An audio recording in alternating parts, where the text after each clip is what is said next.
big calls on all the big races. Welcome along to Ascot on Champions Day. As always, it's brought to you by the Racing Post and it's sponsored by Betfred. Wow, what an occasion, what a day we have in store. We have 4 Group 1s, we have a Group 2, and we've got a great handicap to wrap up the card, I should say. And we've got a top panel. I'm going to start by introducing Tom Segal. Hi, Anna. Great to have you here. It's very, very kind of you to get out of bed and actually join us with your presence. What are you trying to say? Well, it's rare I get to be live with you these days. I know. It's You're normally on the end of Skype or Zoom or, living at large from your house. Don't do travelling. But it's nice, it's just around the corner for me, this one, so really looking forward to it. It'll be a great day. A special day, isn't it? Is this... it's a day that sort of wraps up the Group 1s of the year and sort of crowns champions. Is it very much up there for you as a day you look forward to? Yeah, listen, any day where you get to see the horses of the calibre of this, I look forward to. It's what we do, isn't it? That's why we come. But, I'm really looking forward to it. Great horses on show. Hopefully the ground won't be too bad. Keel's probably be able to fill us in on what he thinks the ground will be. But I'm hoping that we see some great performances. We have over the years, and we see some wonderful performances. Yeah. So really looking forward to it. Alongside being a fantastic tipster, he could also be a weatherman. He watches it like a horse. Exactly. Keels, how are you? Yeah, all good. Yeah, it must be a very special day because it's the first time I've seen Tom in a tie for young. Oh wow! Exactly. No. I've got all sorts of weather apps on my phone. Could look in, and there's some forecasting 5 or 6 mil at some point today, but it's quite bright at the moment. Haven't had any overnight, so yeah, it can't be that bad. Can't be that bad on the inner course, I wouldn't have thought. What do you think it will be genuinely? Because yesterday it did not stop raining. Was it raining here all day? No, it was really nice. It was really nice. This was quite yesterday. I went out and had a game of golf yesterday afternoon. Nice and warm, and it just sort of stopped early hours of the morning, and we'd never had anything. So they've had no rain for 24 hours. You know how quick Ascot drains now. Yeah. It's not the time of year for things to drain really, really quickly because there's plenty of dampness in the air. But by the same token, it does drain quickly. The inner course, John Gosling was saying it was good to firm on Monday, wasn't he? So I can't imagine that course being that bad. It'll still be pretty soft on the straight course. And talk us through where this day sort of ranks in the flat season for you. One of my favourite days for going racing. I love it, like you said, 4 Group 1s, a Group 2 that should be a Group 1. And my favourite race, one of my favourite races. Big handicap, there's a surprise, yeah. Is it really? Yeah, I love it. Yeah. I've had some really good wins in it and some absolute horror shows. Last year was one of those. What happened last year? Well, last year I backed a horse was running again called Migration. And he started on the stands rail and finished on the far rail, pretty much on the bridle without having got any. And I think you're tipping him again, aren't you? But we will keep that for later. He's back for another game. That's the Keel special, the Balmoral Handicap. He loves those. Okay, Frankie, how are you? I'm good, thank you. You're very smart. You've moved into your autumnal kit. Yeah, that wasn't planned, if I'm honest. It was just get up and get whichever suit was ready to go. But yeah, I'm good. I enjoy this day. I always feel like the flat season kind of starts to feel like it's dragging a little bit, and then this day really closes it off, and it is a great day with all the best horses and best races. And I like a 6-race card. They're all great races. I look forward to every single one. Do you like an 8-race card? No, I'm a definite 7-race card. Okay. Good job we haven't got Bruce Millington with us here. He'd like 10 races on every card. I'm with Bruce. 25 minutes, 10 races would be perfect. Bang, bang, bang, yeah, bang, get them going. That's what people are here for. You're either doing well or you're bankrupt at the end of the day. Maybe that's why I like it. Well, in America, they dip in and dip out, don't they? People come for some races, go for and then they go for slot machines, and it's... Nice 20-run a mile and a half handicap. Why not? Get another one on the card. Be brilliant. It's a start the day like they do in France or not. They added 7 handicaps to Royal Ascot, didn't they? Could add another one here easily. Why do you like a 6-race card? While we're on this topic, they're all good quality. Yeah. And I think when you've got a card as good as this, if you just throw in one for the sake of throwing it in, it gets lost. You don't want to dilute the... Exactly, yeah. Like every single race is good. And if you just chuck one in, then it's just there. It's 20 run a mile and a half handicap, be 8-1 the field. And at the end of the day, it's not like they're going to ruin the ground. Kills wants to prolong his drinking today. I was just saying, I'll do that anyway. I think he feels that 6 races hinders his pints.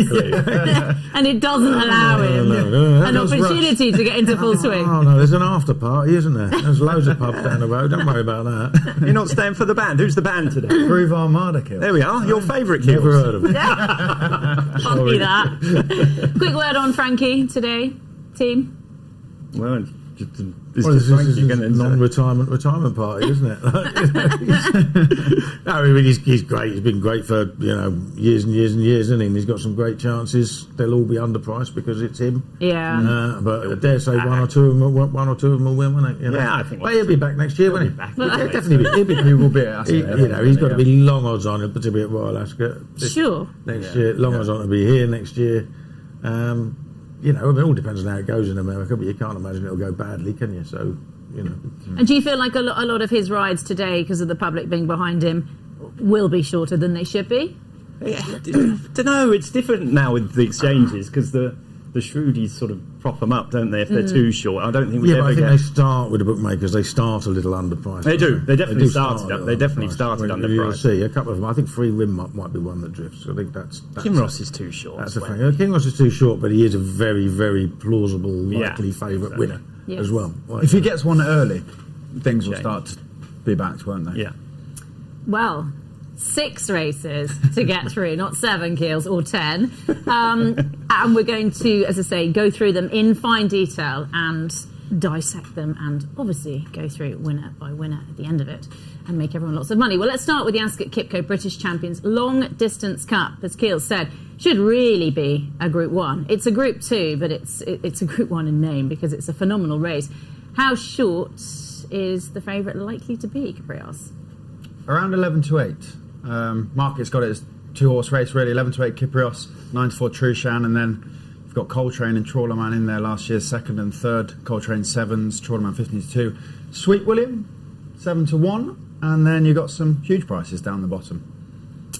Let's start with the favourite because he's been a phenomenal horse and his comeback was good. I mean, he very nearly wasn't with us, wasn't he? If you listen to a lot of Aidan's chat. And it's a minor miracle that he got back. What did you make of his run in the Irish St Leger? Well, it was nowhere near his best, was it? But there were obviously you've outlined the reasons why. I mean, Aidan said he had to sort of teach him to canter again. He was that bad. He's obviously likely to improve a lot for it, but that's you don't know that. He had a serious injury. He's had one run back, and you're asking us to take 11 to 8. I think Frankie said that. That's pretty short. I think he's by far the best horse in the race. He's a lot better than Trushan at his best, as we saw 2 years ago. But whether he's going to be at his best, that's the risk you take. The market will be really interesting for this race, I think. Because if the boys get stuck in to Kyprios, I think he could go odds on. But if he drifts, then who knows? And something will happen with the market. Oh, absolutely. It will go one way or the other, won't it? Absolutely. I don't know. I have no idea which way it will go. Keels is bound to have a mole in the yard. Who love a mole in Aidan O'Brien's yard? I mean, the one thing I say... You've got a mole with Michael Segal, haven't you? Yeah, absolutely, thing about Aidan O'Brien is he said in the paper today he was just about ready to start last time. Now, when he says that before a race, you can lay them quite happily because when he says just about ready, he means literally. Yeah. Like, you know what I mean? He can just about walk at the moment. Like, you know what I mean? They're nowhere near fit. So if he's come on an absolute ton, but he needs to. I thought he looked.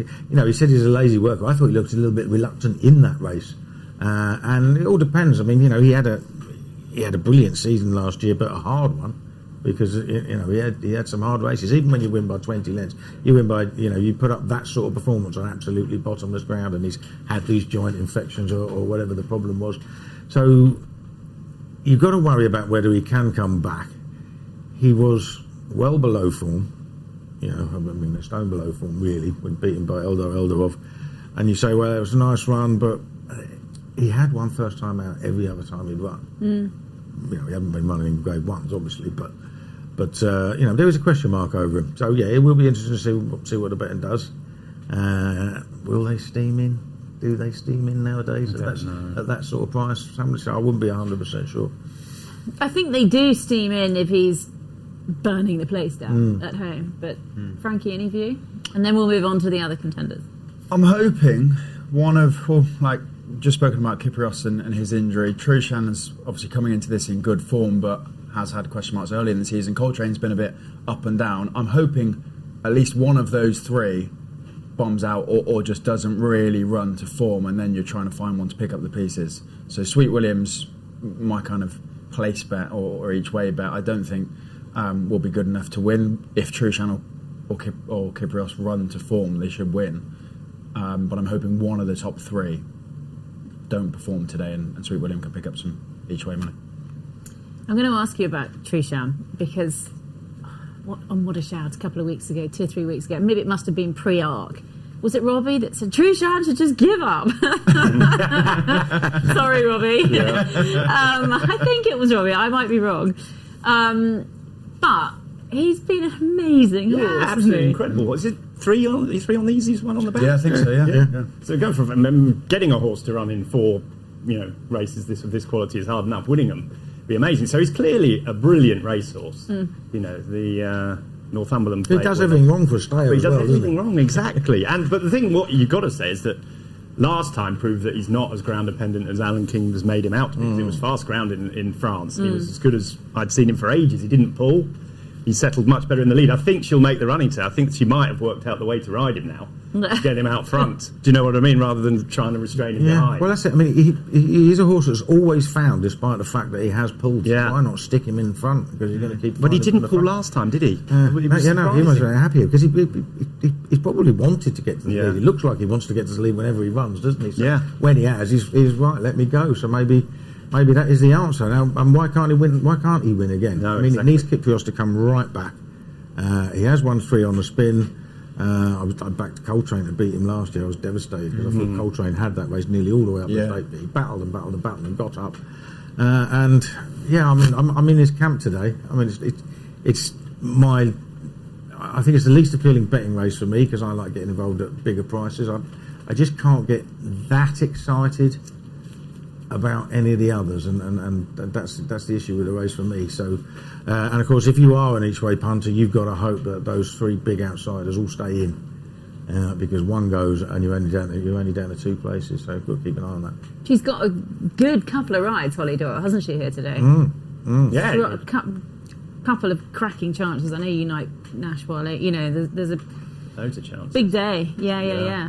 So outside of the top 2, where are we looking? I think Chorleyman he's pretty dependent on the weather and the ground conditions. I think he wants it pretty quick. He ran really well in the race last year. I think he's been sort of John Gosden, the Gosdens have been getting up to a crescendo for this race. He's sort of the one that's coming in on the sort of the preparation that I like, sort of getting better with each run.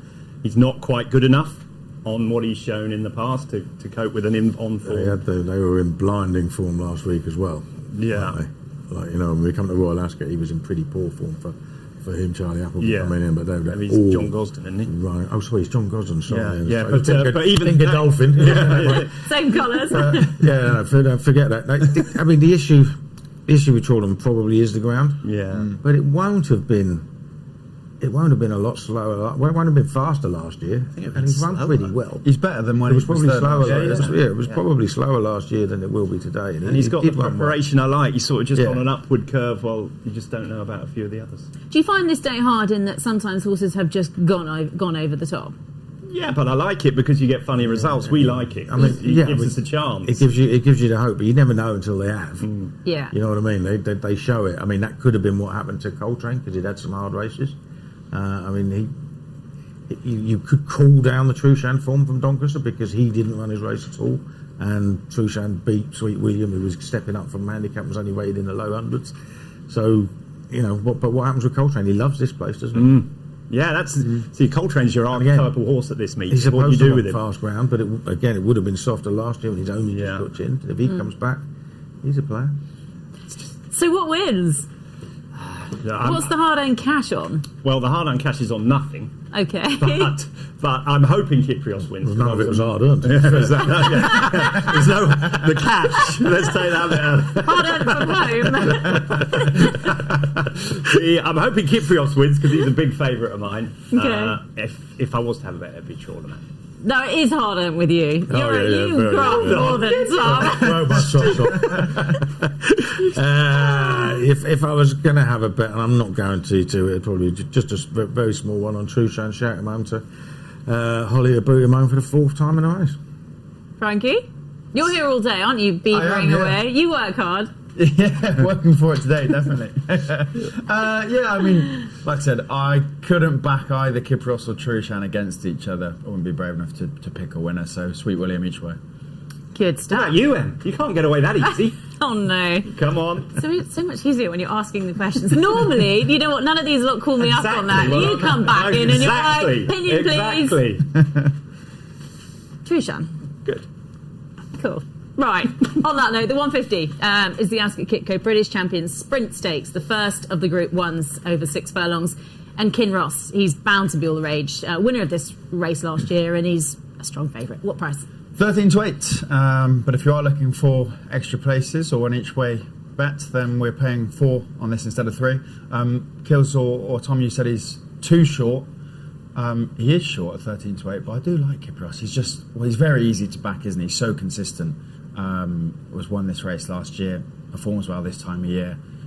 He's short, but I'm struggling to really get excited about much else in the field. I think it's maybe a worse field than he beat last year as well.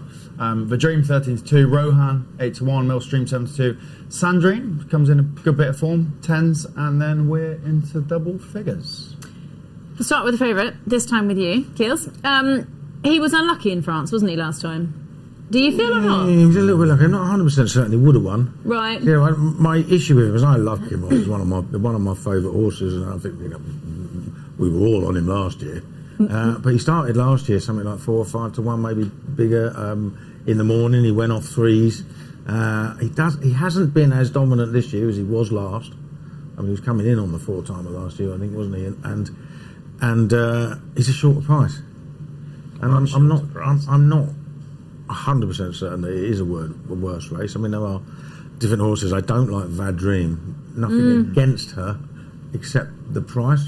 She's one of those things. Why is she so short? Why yeah, is she so she short? loves off round. She took advantage. She had an advantage. She had a fitness advantage when she romped away with the Cammage Trophy early in the season. She has won a soft round group race on this course, so she's got her conditions. Whether she was 6th in this. Last yeah. Whether she's got the 81, absolute, yeah, she was 80 to 1 last year. She's 30 to 2. So whether she's got the quality to be winning a race like this, I wouldn't be 100% certain. So I'd be looking for a horse who may well have.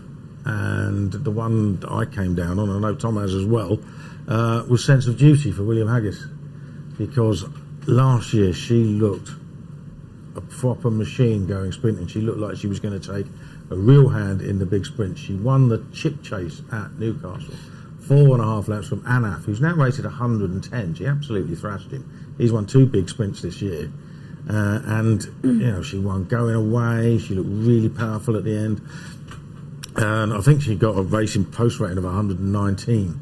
And I think, Kinross's best is 122. He's given her £3. So she's that level. But she had her problems, minor fractures, and only 1 run. And she came back and she finished 3rd at Newbury over 5 furlongs. Now, I thought she handled the ground fine. It's just the fact that she needed the race. William Haggis said so. She doubled in price from the morning to the time she went off. And 5 furlong was way too short, because if you see her run at Newcastle, you'd have said 7 was no problem rather than 5. So, and he did say at the time, we're trying really, really hard to get her to Champions Day. Now, he doesn't try hard to get a horse to Champions Day just for a day out, does he?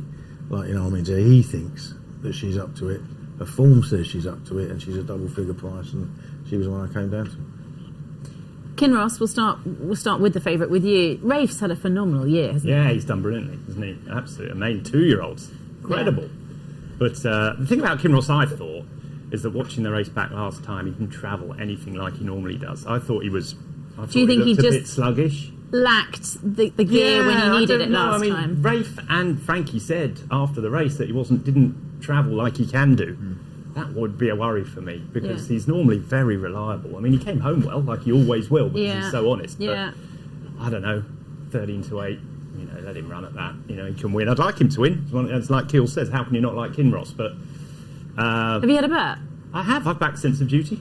It's exactly the same reasoning as Keel's. I like horses that I think can win the race by a long way. If I get into the minutiae of that, this one might win if the draw's right. I'm rubbish like that. But if I think a horse has the potential to be a lot better than he or she's shown, then I like backing them, and Sense of Duty is one of those. What I would say is that the sprinting division is completely wide open. You know, we've had handicappers regional, living the dream, win Group 1s this season. They're not a brilliant bunch by any stretch of the imagination. This is a completely winnable race. I don't think the sprinters in this country are any good at all. And so, you know, you're looking for something to come from a different sort of parish to come and beat them. And I think well, when you look at Vadrine being second favourite, that's sort of, as you say, last year it was 60 or 80 to 1. Yeah, I mean, she's been in a lot better form this year than she was last year. But, you know, I mean, look, Rohan, we've got to mention Rohan. Yeah, Rohan. I mean, he's won, what, 3 or 4 times at Ascot? Yeah, won a handicap. 2 Wokenhams, a handicap here last time. They've all been handicaps. Yeah. I'm not 100% sure that handicap win last time. That's what I think. Entitles him to be as quite as short as he is now. That's what I think. It was trap 18, wasn't he? It was right on the rail. It was a day when everything won up the rail. Do you have a view about the draw today? I mean, I know it's not a big field. I have no idea, I gave up trying to work out what the draw was. What does the weatherman say? What happened in the sprint last year? Right, Kinross and a couple of others stayed on this side, and it was either the first 2 or the first 3 on this side. For the rest of the meeting, they ignored this side entirely, including all 20 runners in the Balmoral. So who knows what's going to happen? We'll say the stalls are on the far side. So obviously, if you've got a 15-runner race, you're almost bang in the middle. I know they've narrowed it a bit, but you're bang in the middle. So you've got a choice to make. You've got a long way to come over to the stand side now. So I don't think that'll happen. So I think they'll either run down the centre or they will all go far side. Yeah, I mean, I think that's probably right, but I have no idea. I don't care. Well, it's irrelevant, isn't it? Because if you don't know, I hate back betting on things that I have no way of knowing. I can try and guess it, but every time I do it, I get it wrong. Yeah, so I'd be surprised if they come all the way over here because just because the stalls are on the far side. And they've never really done that in this meeting before. They've come up the middle. They've come up the middle, or they've gone far side. Yeah. Frankie, what do you fancy? I do like the favourite. I'm happy to back Kinross at a short price just because he's super consistent. I also like believing at a bit of a better price. Quite a few of these raced against each other at Haydock, and she was third in that and best of anything that goes again today. Has won on soft ground in France. Probably a little bit more to come from her. I think she might run okay at a decent price, but I'm going to back Kinross. Good. I think you should. I mean, you know, outside the others, there are plenty. Like Sandrine's been in really good form. Like, you know, she obviously wasn't a mile behind Kinross at York on fast ground. She handles soft ground very well. Millstream handles soft ground very well. Spycatcher does as well. You know, I think Tom was talking to Tom about it the other day. He went very, very close in the Pre-Moister Geese, which is 6.5 furlongs. Just got run out of it. This is perfect for him as well. So, you know, outside of Kinross, there are loads that you could give chances to. Kinross is easily the most likely winner. But, once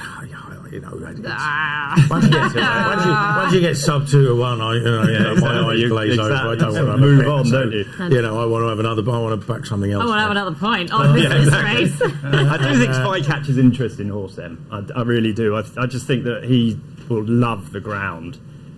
And whatever, you know, it's going to be soft-ish anyway, whatever. But I think he'll love it. I think stiff 6 furlongs too. He's got good form here.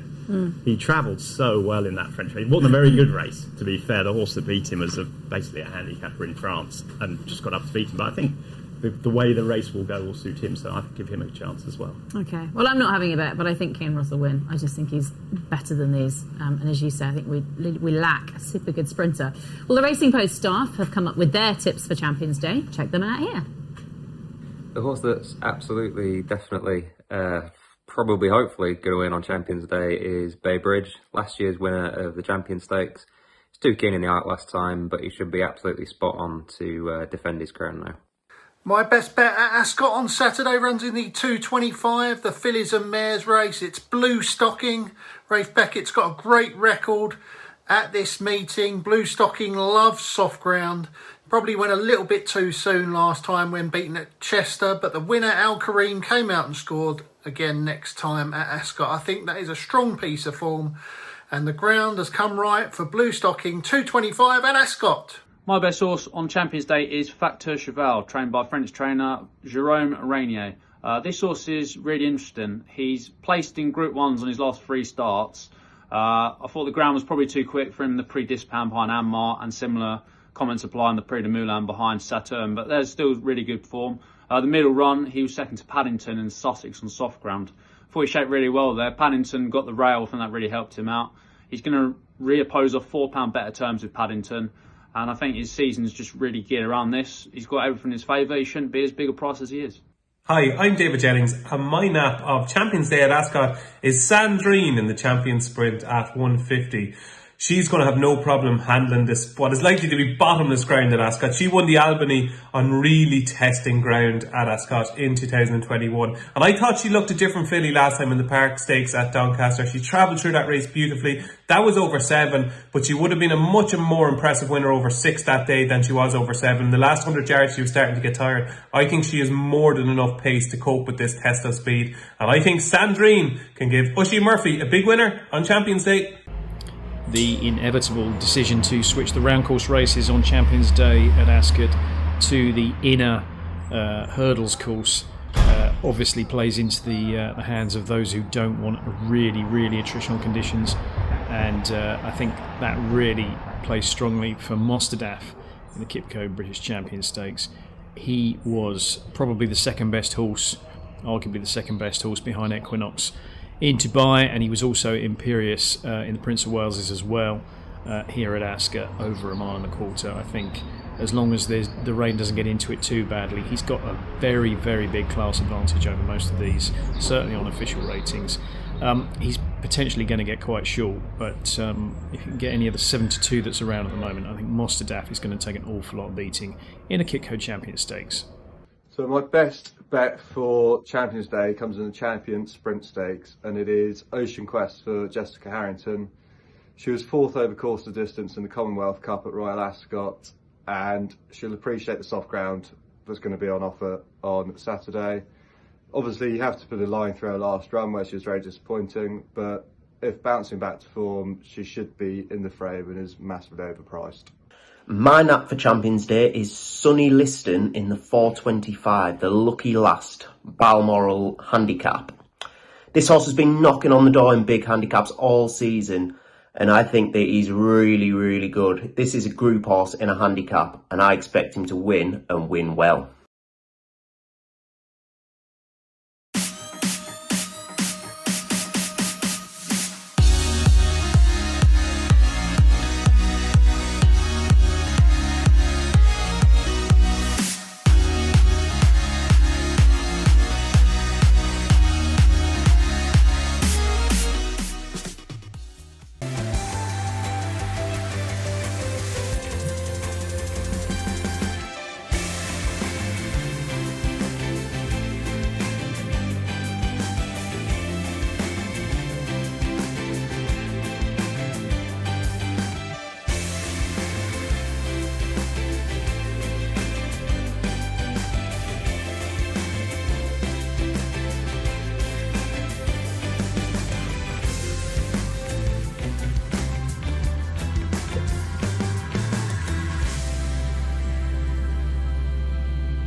So the second Group 1 of the afternoon is up next. It's the Qipco British Champions Fillies and Mares. Mile 3.5. Frankie, how do they bet?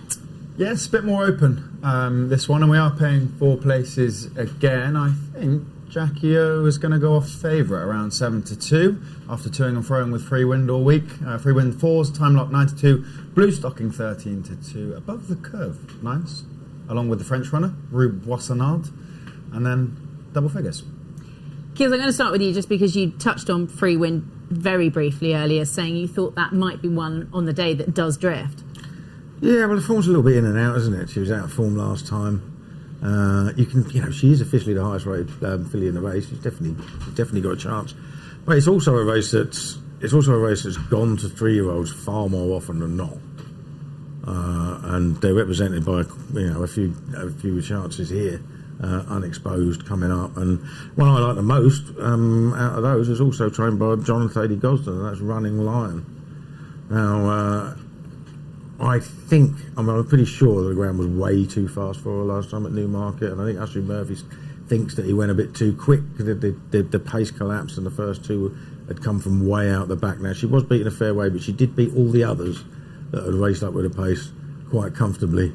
And I can't get away from how easily she destroyed Sumo Sam on soft ground at Newmarket earlier in the season. That was only a mile and 2, but she wasn't stopping that day. I can't believe it was a stamina issue at Newmarket last time, based on that run. And she's going to be back on this ground, and I just think she's likely to go very, very, very well. I mean, obviously we've lost Roaring Lion as a sire, but I mean he's had some cracking, got a cracking record with runners at Ascot as well. You know, he had 2 or 3 places at Royal Ascot this year, and yeah, I think he's got a good chance at a decent price.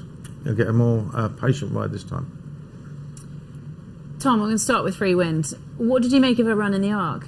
She didn't show at all, did she? Yeah, it's far too good for them. I mean, she's not that good, is she? I mean, I think it was sort of Frankie needs a ride type. But a bold call to runner, and it's not something that the Gosdens would do lightly, is it? Raise the drawbridge, Mr. Strawbridge might have wanted a runner. I don't know. I don't. She had no chance, did she? Look, on her best form, as Kealy said, she's the highest rate filly in the race. She could easily bounce back. Gosdens have a very good record in the race. They have, they wouldn't be running out. And she's Frankie's choice. I liked Sweet Memories when I first saw the decks, but there was never any doubt that Frankie was going to ride her, which he wrote. He was second on her in the race. Kealy was talking about the Running Lion race, and there was never any doubt that he was going to ride her. He was always going to ride Free Wind. She is the classiest filly in the race. It's just I don't back horses that came 14th. No. Last time at an end whatever of run, race, whatever race, especially at 7-2. You know what I mean, or 4-1 or whatever it is. She was a big price. You could say, forget that. Let's have another crack at her because she's so good. But she's at her market. Jackie O is interesting because I think she'll like the step up to 1.5 miles. It was a good run in the Opera, wasn't it? It was a good run. It was a decent run for sure. I'm not convinced. I mean, Blue Rose Sen was obviously far too good for her, but she will enjoy the step. I backed her to win the Sandringham, was it here earlier in the season? The only time she's ran terribly. Horrible, well, she's got one. Yeah, she's got. That's one mark against her. She's got a horrible run at Ascot. To her.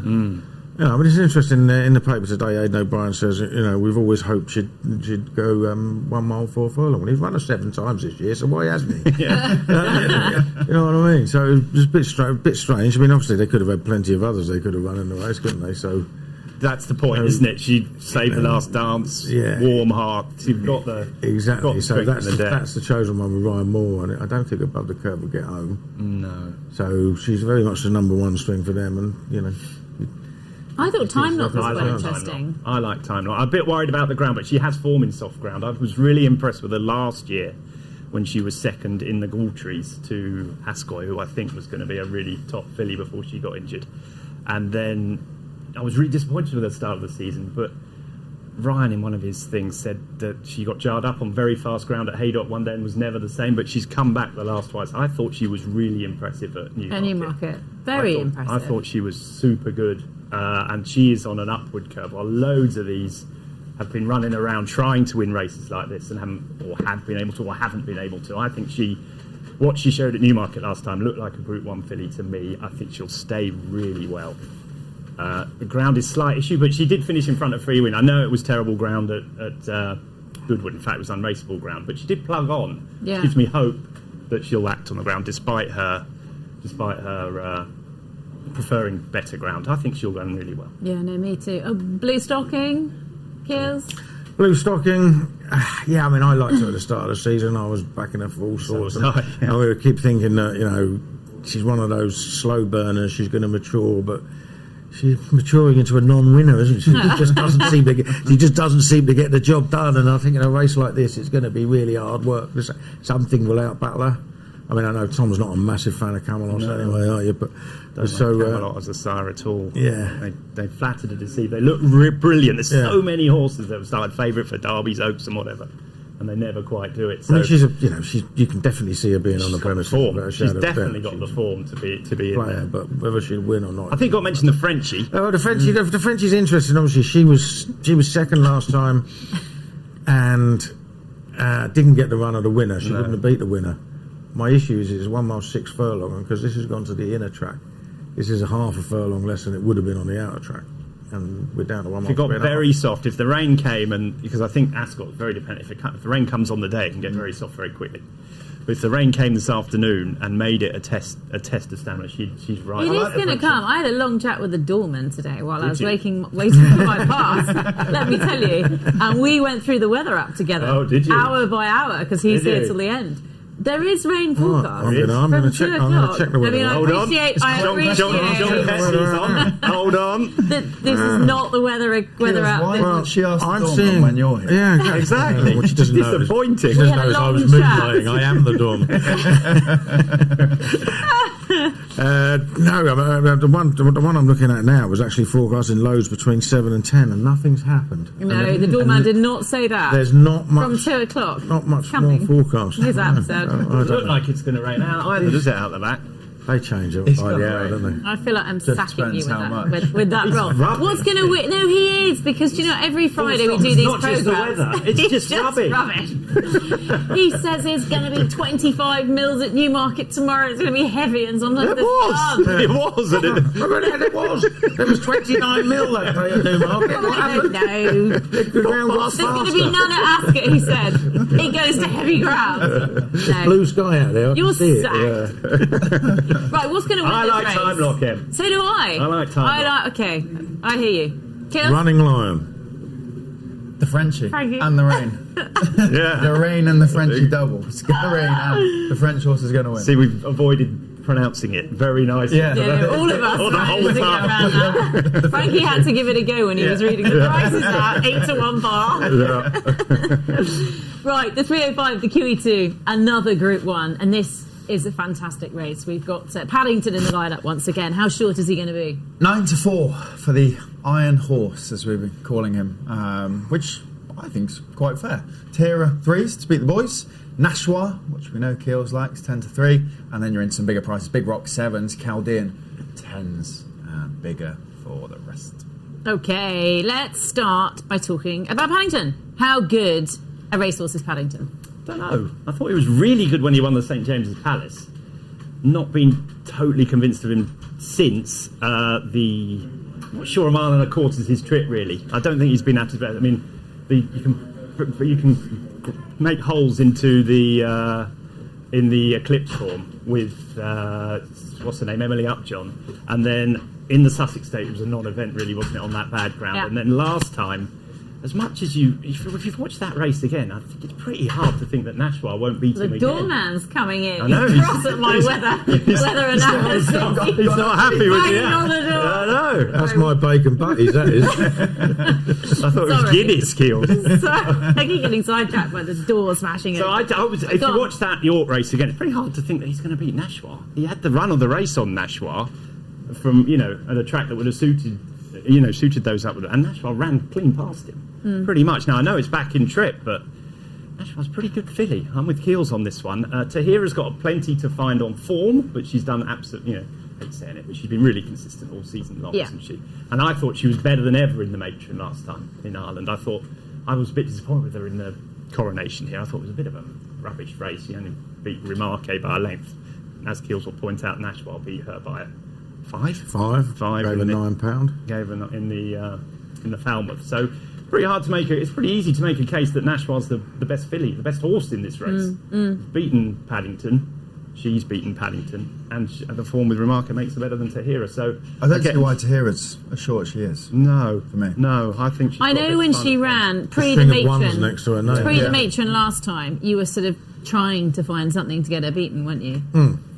Yeah, but it wasn't a brilliant race, was it? I mean, she's good. She's very good. Yeah.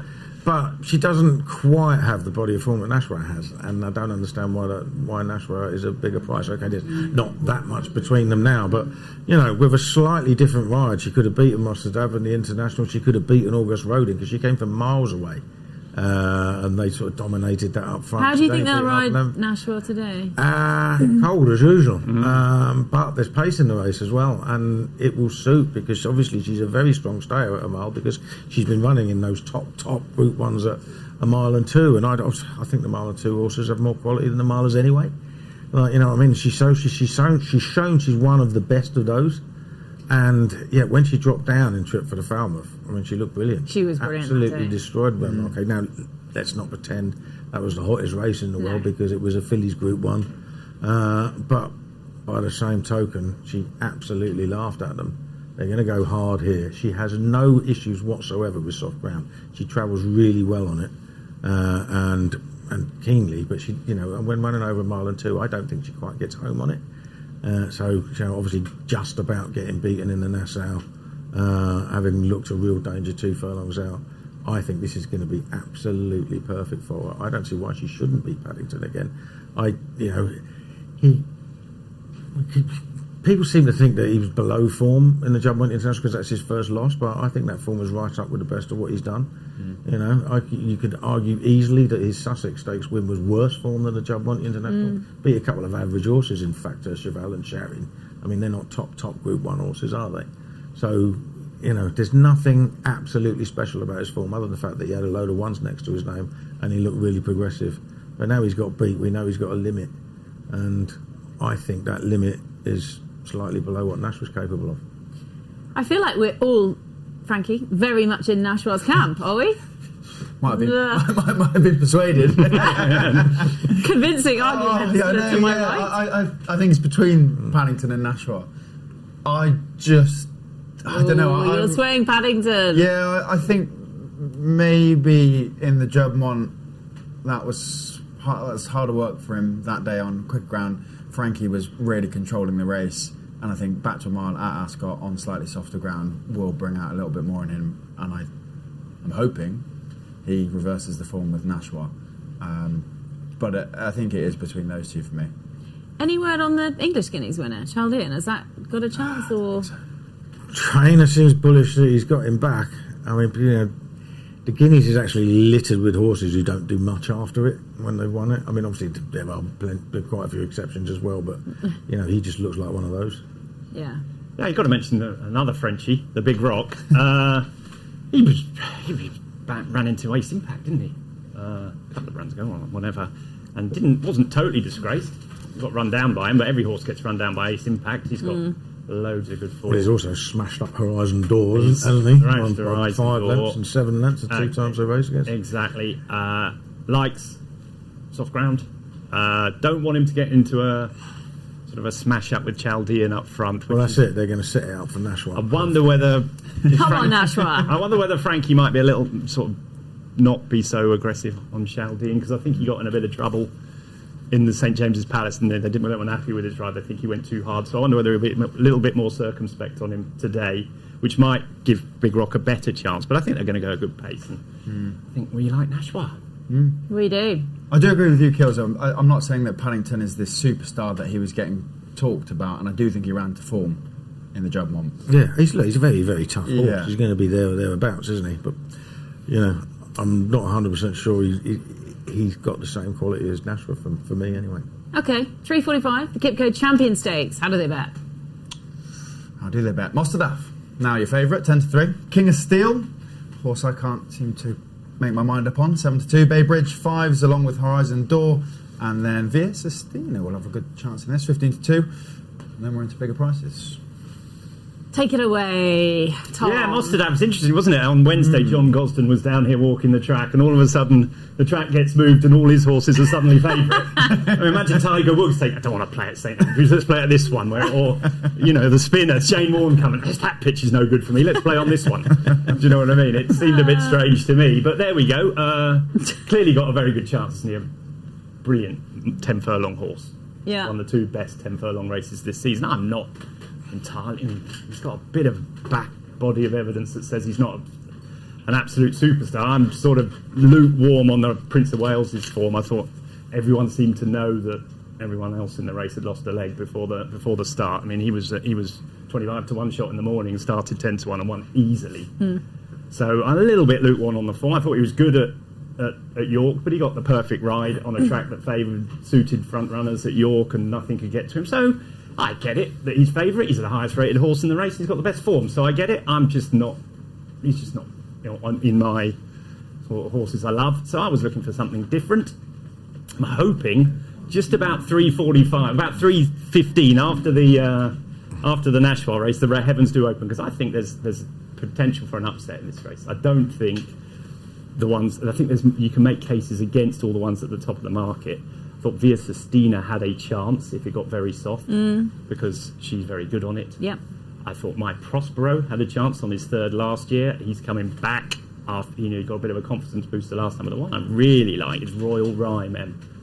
I just like horses that are on an upward trajectory. He's 4 from 4 with soft in the ground. The form of his, I know it was a handicap at Goodwood, but the form has worked out incredibly well. And you can only win handicaps the way he did if you're top class. That day, the figures, everything, the time, everything about it tells me he was blew you away. Yeah, he's really, really good that day, and I thought he did really well to catch that. I know he's only Pride of America, who wouldn't be in Baybridge or Mostadav's class, but he gave him 7-length start and still ran him down and won by a couple. I thought that was a really good effort too. If it is soft, and I expect it could be, I think he'll run really well. I do. I think he's just a horse on the upward trajectory. I like them. I agree. I was at that day, and it was impressive. I'd backed Pride of America actually, and watching the gap it slowly run it down. Painful death. Yeah, it was, but it was impressive by Royal Rhyme, and certainly looked like there's a lot more to come. What do you think, Kills? Well, I was going to back him until I got the notion that they were going to switch tracks. And then I thought to myself, he probably does want proper soft ground, because just the way he went through it at Goodwood tells you he does. And knowing that it was almost good to firm earlier in the week, I just thought it wouldn't be quite soft enough for him. I wanted to take on the front of the market, but at the time, Horizon Door was 7-4 across the board. Yeah. Right, and he's now 5-1. And I'm not saying I'm going to back him, because I thought he was a dreadful price. He has got some seriously fast sectionals to his name in France, but in lower grade company. When he beat Jack Darcy last time, and I think he's won 4 in a row. None of the horses he's beaten would have been less than 100 to 1 for this, but he has done it very easily. But 7-4 was a stupid price. So I wanted to go in and have something else. I half thought about King of Steel, but I didn't really like his price either. I think too much was made of the fact that he was ridden from off the pace at Leopardstown last time. Nashville went straight past him, left him for dead. So I came down on My Prospero, who was third last year. He's got some good form here, isn't he? He was second. Sorry, he was a close third in the Coronation last year as well. Beat half a length in this race last year. Would have been second in another 50 yards. Hasn't been absolutely at his best, but they've got a confidence boosting win out of him at Goodwood after a little break, and they've stuck the tongue tie and blinkers on him. Now, he's always looked like he might need blinkers to sharpen him up. Whether he does or not, I don't know. William Haggis isn't brilliant with headgear compared to how he is normally. You've got some trainers who have like a 30% strike rate, way above their normal strike rate. Haggis's is about 16%, which is lower than his normal strike rate. So I often think it's a last resort with him when he puts headgear on. So I'll put that down as a negative rather than a positive. But he is a horse that looks like he wants it. He does want some, and he does like the track. And I think 12-1, he's got the form to be there or thereabouts. So just recap. Yeah, well, I echo what Keel says about Horizon Door. He's becoming a backable price. He was as quick as Ace Impact over the last 3 furlongs at Longchamp last time, and he was very fast the time before. So, but I like Royal Rhyme, but I might be swayed to have a few quid on him as well. Horizon Door. Yeah, I'm a massive. I'm sorry. I back My Prospero. I could easily see Mostadaf winning easily. I think there's way too much going on about him not handling soft ground.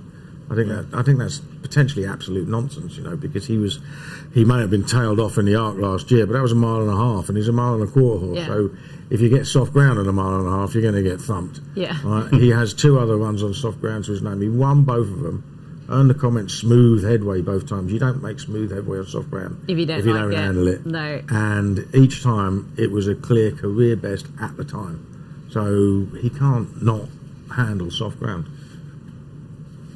I've backed Mostadaf actually earlier in the week, echoing what Keel said, because he was about 7s, because I think people thought he wasn't going to run, or if he did, it was going to be heavy ground and he was going to hate it. And I thought the same as what Keel's just said. I don't really think that's the case. See, you're a shrewder, you see. I was playing golf yesterday afternoon, and I was thinking, crikey, it's hot, isn't it? I wonder what price Monster Daff is. By the time I got in, he was freeze. Exactly. Snooze, you lose. If you will play golf the day before Champions Stakes. Right, the Racing Hard Post. earned. You told me you was a hard worker. Well, you know. Hey, the score I got off of Millington was harder. I feel like he works hard. He's always in the Racing Post office. I feel like more than you, anyway. Well, that's not hard. Well, the Racing Post has got the new race cards on the app. Check this out now. You spoke, we listened. Introducing Race Cards Redefined. 3 brand new and unique race cards tailored for your needs. Our new and improved standard race card is the punter's favourite and is everything you need to make your selection.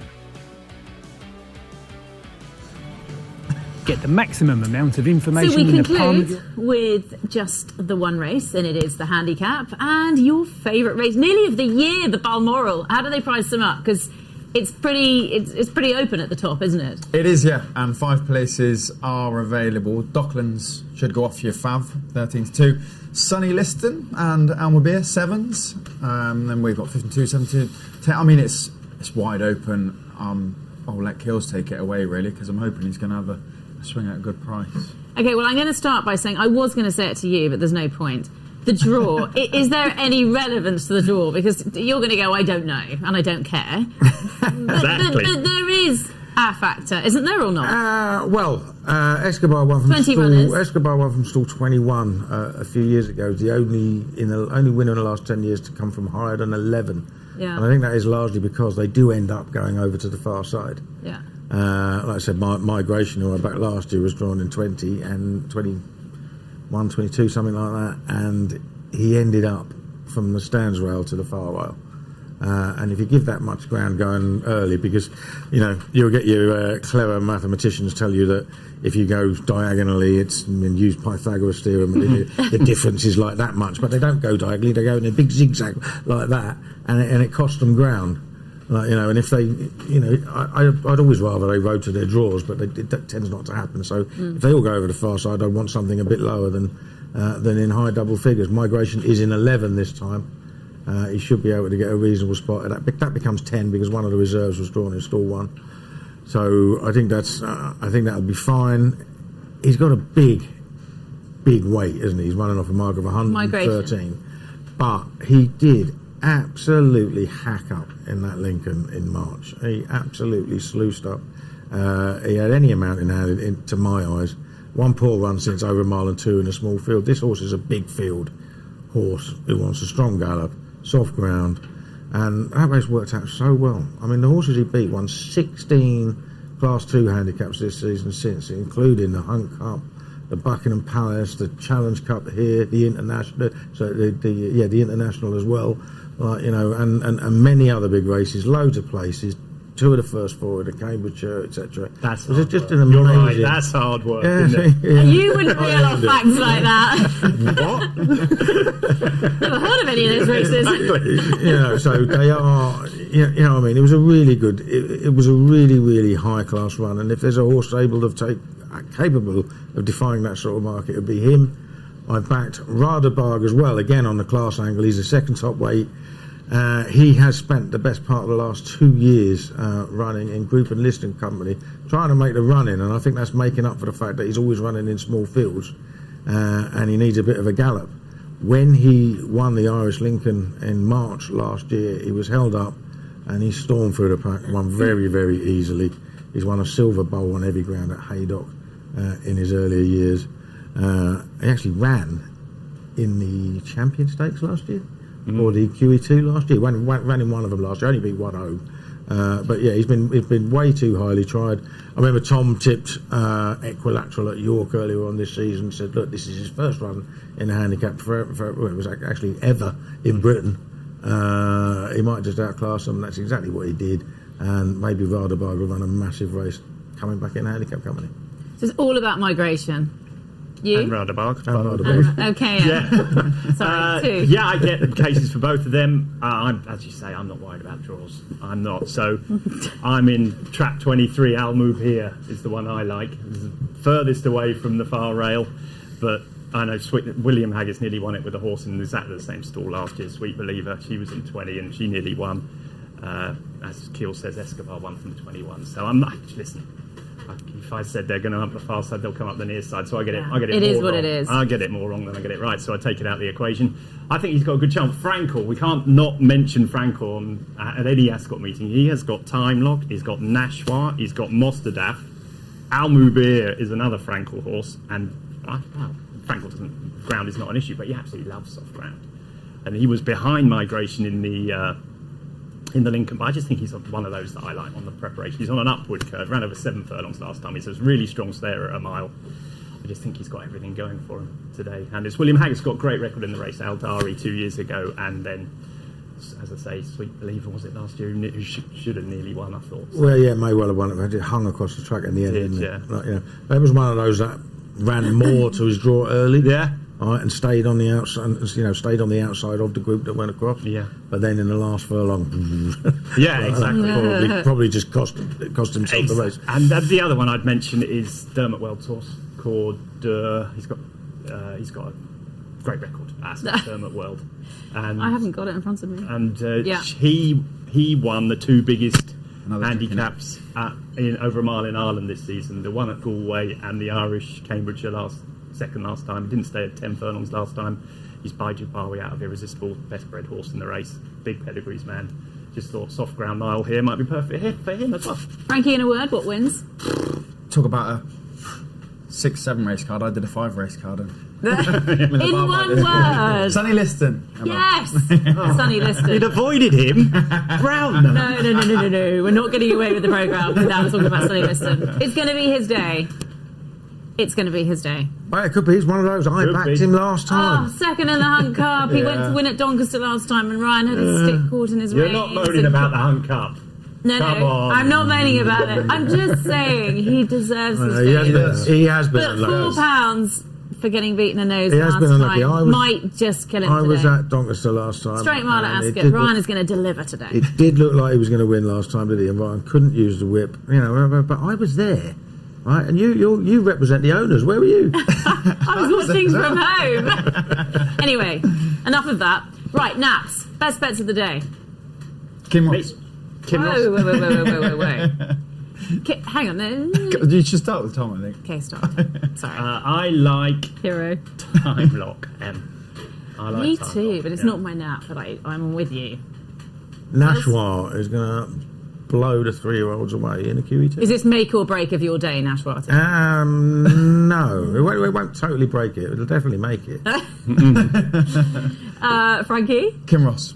Straightforward, isn't he? Straightforward. Yeah. Let's hold on. What's your nap then? Sonny Liston. Never. Look, unpredictable and all that. Right, plans for the day. You're not staying. No, I'm off to watch Reading lose at football.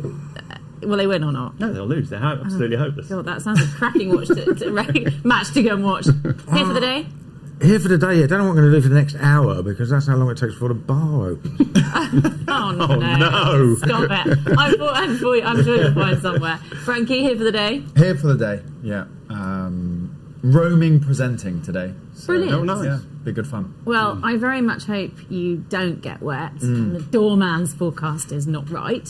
Thank you very, very much indeed. Frankie, Tom for getting out of bed and blessing us with your presence. Keels for being here as always. We'll see you again soon. Good luck today, punting.